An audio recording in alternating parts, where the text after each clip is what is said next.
The first question: tell me about the time when you improved the quality of a product, service, or solution which was already receiving good customer feedback. Why did it need improvement, and how did your customer react? Okay, so this is a seemingly easy interview question. No one blocks when asked this in a job interview or during my role-play sessions. However, for some reason, there's not many people giving great answers to this interview question, and the primary reason for this is because you don't understand why the question gets asked. Okay, so the most common answers to this interview question would be of a time when you fixed something for the customer. Okay, if you're a software engineer, maybe you fixed some bugs, or maybe you did something, without asking the customer for money. Depends on the type of role you're applying for. But the core reason why this interview question is asked would be to understand whether you're someone with high standards.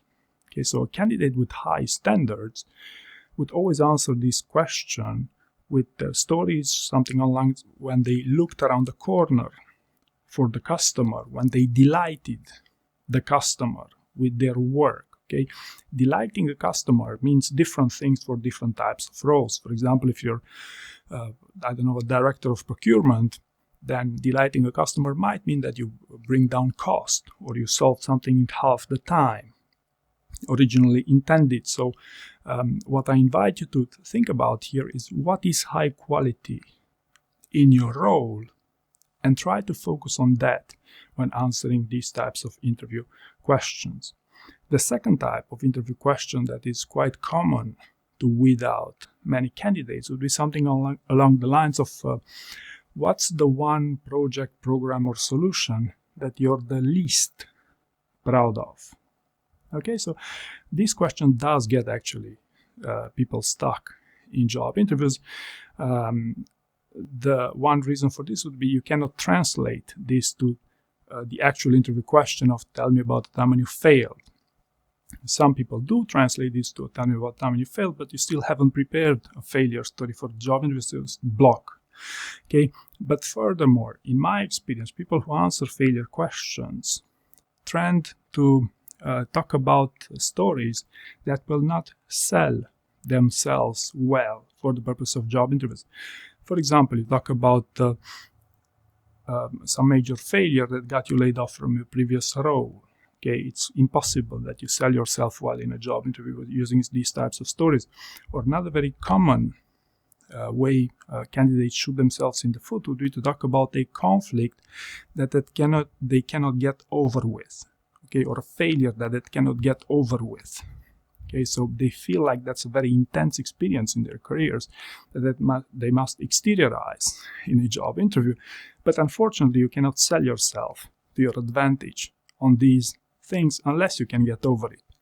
Of course, so my advice to you on the best way to answer failure questions would be to focus on 50% learnings. Okay, so if you can find an experience that got you some very interesting learnings that you can speak about 50% of your answer, that's, I believe, the best way to start.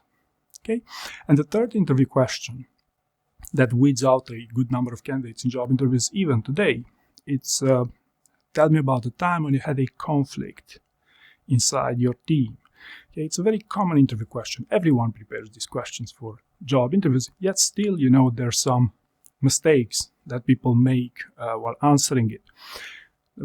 One of the more common ones is to say something along the lines that you're a very likable person, and even though you had a career, for 20 years, you've never had any major conflicts because you try to mediate it, try to resolve conflicts quickly. So you're not a conflictual person, so you don't have conflicts.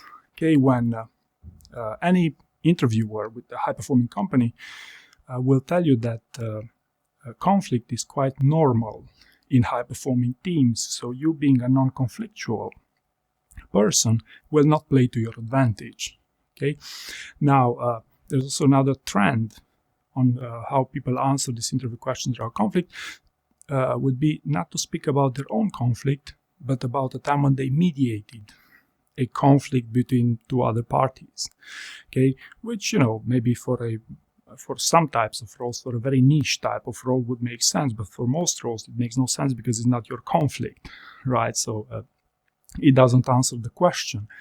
Or some other candidates talk about conflicts outside of work, because, they say, hey, I don't have conflicts inside my team, or I'm not comfortable sharing them, so I would share something outside of work. So needless to say, these are not amazing ways you sell yourself in these job interviews, right? So why the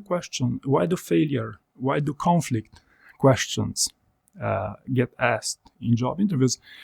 They are primarily used in order to assess on whether a candidate has real-life experience in working in high-performing teams. Okay, and the absolute best way to answer questions around conflict would be to share a functional conflict inside your team. A conflict that's around your primary subject matter area of expertise.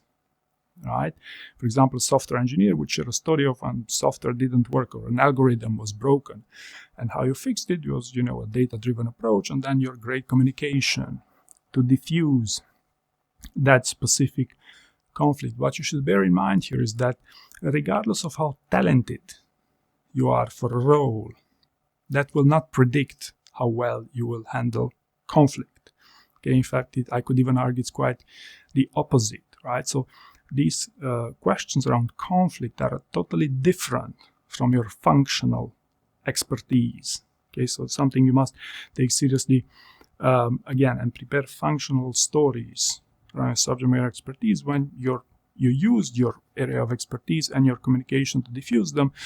I don't know, maybe with a colleague, with a peer, cross-functionally, with your boss, and these types of stakeholders. So these would be the 3 questions I wanted to share today.